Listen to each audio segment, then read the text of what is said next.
हमारे साथ हैं उत्तर प्रदेश के उच्च शिक्षा मंत्री योगेंद्र उपाध्याय। आज आपने एक बड़ा मुद्दा उठाया है संस्कार विहीन शिक्षा का। चूंकि आप उसी शिक्षा संबंधी विभाग के मंत्री भी हैं और आपने कुछ ऐसी कविताओं का जिक्र किया है जो बाल मन पर बुरा असर डालती हैं। आज आपसे हम जानते हैं कि कौन सी कविताएं हैं और उनके लिए सरकार के स्तर पर कौन सा प्रयास आप करने जा रहे हैं। तो बताइएगा कि जिन कविताओं का जिक्र आपने किया है कि जो बाल मन पर बुरा असर डाल रही हैं, वो क्या है और उसको हटाने के लिए क्या प्रयास करेंगे आप? मेरा मूल बिंदु आज से नहीं, बरसों से रहा है, क्योंकि मैं अपने उस सिद्धांतों को, जो हमारे इस देश के सिद्धांत हैं, इसके स्थिति से जुड़े हुए सिद्धांत हैं, इस देश की प्रकृति से जुड़े हुए सिद्धांत हैं कि शिक्षा संस्कार युक्त होनी चाहिए, उसका अनुयायी हूँ। शिक्षा संस्कार विहीन बनाई गई और कभी कभी जाने अनजाने में कुछ शिक्षक, कुछ अभिभावक ऐसी बात कर देते हैं, ऐसा पाठ पढ़ा देते हैं, ऐसी कहानी सुना देते हैं जिससे कि बच्चे के मन में संस्कार के बजाय कुसंस्कार चला जाता है। बच्चे का मन बिल्कुल कोमल होता है, कोरा कागज की तरह होता है मन मस्तिष्क, तो ऐसी उसको शिक्षा देनी चाहिए जो संस्कार देती हो। ये मैं अमूमन अपने वक्तव्यों में जहाँ भी जाता हूँ कहता हूँ। उसी की पुष्टि करते हुए एक उदाहरण देता हूँ जिसको लोग मानते हैं कि हाँ, ये इस स्तर तक तो हमने सोचा भी नहीं था इसमें, कि जैसे Johnny Johnny yes papa eating sugar no papa, यानी यहाँ पर झूठ बोल रहा है बच्चा, उसको ये उसकी अगली लाइन है टेलिंग ए लाई नो पापा, और दृढ़ता से झूठ बोलना सिखाया जा रहा है। तो झूठ बोलना हमारे संस्कारों में नहीं है। हम संस्कार बच्चों को देते हैं कि सत्य बोलना चाहिए। यदि कोई परिवार देता हो, अखिलेश यादव देते हो ऐसा, तो दें, मुझे ऐतराज़ भी नहीं है, उनका अपना परिवार है। और इसी तरह से अगला विषय उसमें कि ओपन योर माउथ, हा हा हा, बड़ों का मजाक उड़ाना। हाँ, उन्होंने अपने पिता का मजाक उड़ाया था, उन्होंने पिता को अपमानित किया था, इसलिए उनमें ये संस्कार होंगे। लेकिन हम चाहते हैं इस देश की पीढ़ी ऐसे संस्कार ना सीखे, आने वाली नस्लें। तो ये उदाहरण के तौर पर मैं उनको समझाता हूँ, शिक्षकों को, कि ऐसी भी कोई कविता, कहानी, संदेश, पाठ ना पढ़ाएं जिससे आने वाली पीढ़ी संस्कार विहीन बने। नहीं, जैसे मंत्री के रूप में या सरकार के पार्ट के रूप में, केंद्र में भी आपकी सरकार है, डबल इंजन की है। अगर पाठ्यक्रम में ये विषय, इस तरह की कविताएं अगर हैं, चाहे वो निजी किताबों में हो चाहे सरकारी में हो, उन्हें हटाने की क्या पहल होगी आपके स्तर से? देखिए, जहाँ तक निजी किताबों का सवाल है, उसमें हमारा ना तो अधिकार क्षेत्र है, ना उन वो अभिव्यक्ति की स्वतंत्रता के नाम पर वो बनाएंगे। लेकिन मेरी जहाँ तक जानकारी है व्यक्तिगत, सरकारी पाठ्यक्रमों में ये नहीं है। लेकिन आज कुछ पत्रकारों ने कहा नहीं है, एनसीईआरटी की बुक्स में है। मालूम नहीं वो कितना सत्य जानते हैं या तथ्य जानते हैं। अगर है, मैं उनकी बात को ना तो चुनौती दे रहा हूँ, ना स्वीकार कर रहा हूँ। अगर है तो मैं केंद्रीय मानव संसाधन मंत्री को लिखूंगा कि इसको एनसीईआरटी से हटाना चाहिए।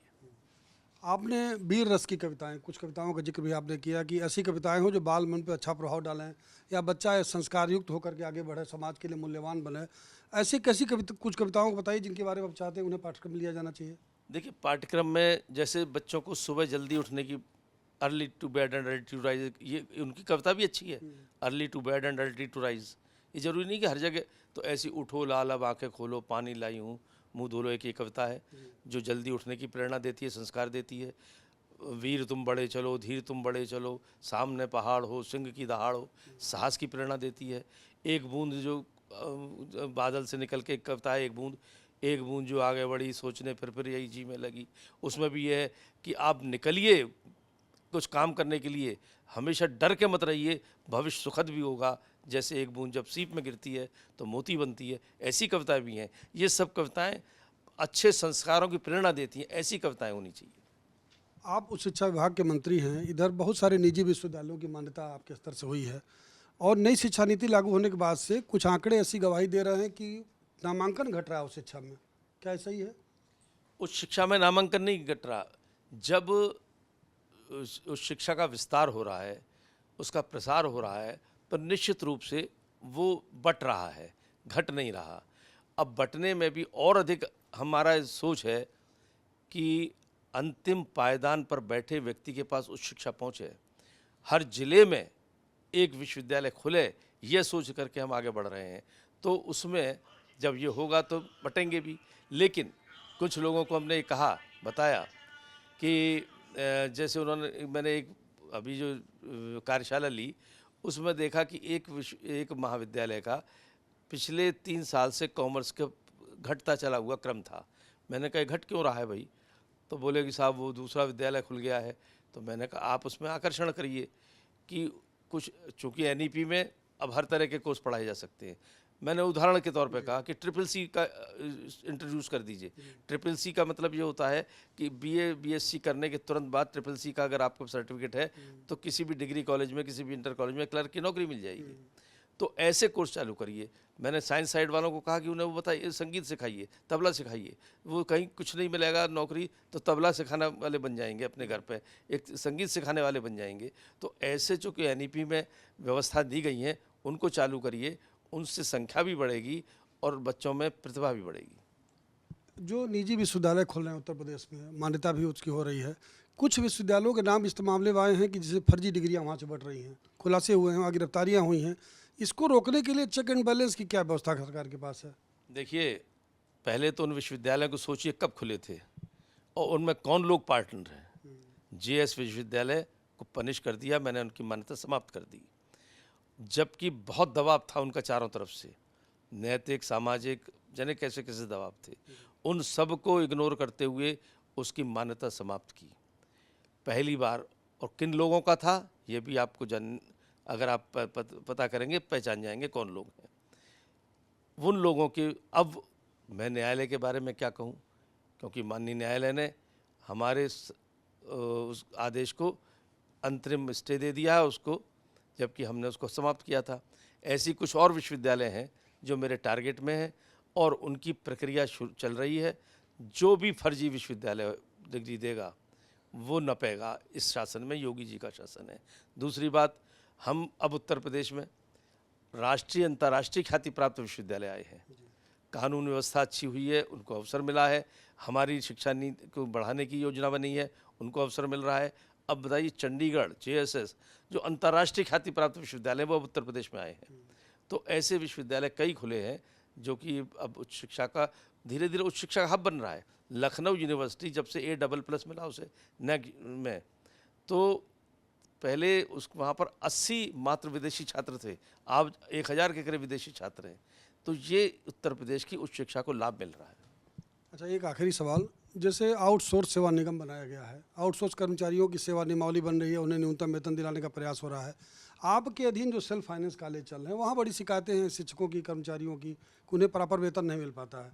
सरकार का क्या नियंत्रण ऊपर है, कैसे सुधार होगा इसमें? देखिए, उनकी स्थिति को और सुदृढ़ करने के लिए अभी हम जो एक कैशलेस चिकित्सीय सुविधा की नीति लाए, उसको पारित किया है, उसमें उन शिक्षकों को भी लिया है जो स्वित्त पोषित संस्थाओं के थे, उनको भी शामिल किया है, जबकि ऐसी व्यवस्था अन्य जगह नहीं है। हमने उनको शामिल किया। आज उनका परिवार चिकित्सा की दृष्टि से सिक्योर्ड हो गया।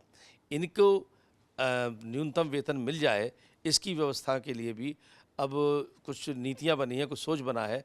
उस सोच में विश्वविद्यालयों का सहयोग भी लेना पड़ेगा, क्योंकि इनके जो वो जिस क्षेत्र में वो हैं उस क्षेत्र में के उसमें नीति बनी है 75% फीस का टीचर्स को वो मिले तनख्वाह, वो 75% सीधे यूनिवर्सिटी के खाते में जाए, 25% उस महाविद्यालय में रह जाए, 75% से टीचर उनके अकाउंट में, टीचर्स के अकाउंट में सीधा पैसा पहुंचा दे।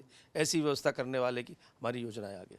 नहीं, एक योजना बनाया था आपने कि उनके सारा डेटा विश्वविद्यालय की वेबसाइट पर रहेगा, जितने अटैच्ड कॉलेज हैं उनके सेल्फ फाइनेंस के भी, ये अभी तक शायद नहीं हो पाया। ऐसा है, देखिए, जब सुधार सोचें आप एकदम परिवर्तन आ जाएगा। इससे पहले तो कभी किसी ने उनसे पूछा नहीं जो चोर बैठे हुए थे। आज हम लोगों ने समर्थ से जोड़ा है अब सरकारी विश्वविद्यालय को। अब सरकारी विश्वविद्यालय की एक तरह पोर्टल जन्मपत्री है, वहाँ कितने कितने रूम हैं, कितने बाथरूम हैं, किस रूम में कितने पंखे हैं, इस सब तक की डाटा मौजूद है।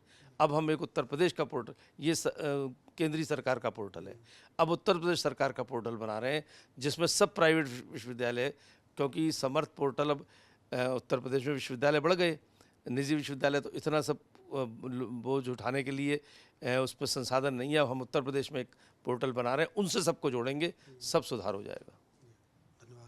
आप सुन रहे थे उत्तर प्रदेश के शिक्षा मंत्री योगेंद्र उपाध्याय को, जिन्होंने बेसिक शिक्षा से लेकर उच्च शिक्षा तक और शिक्षा में होने वाले सुधारों तक के बारे में विस्तार से बातचीत की।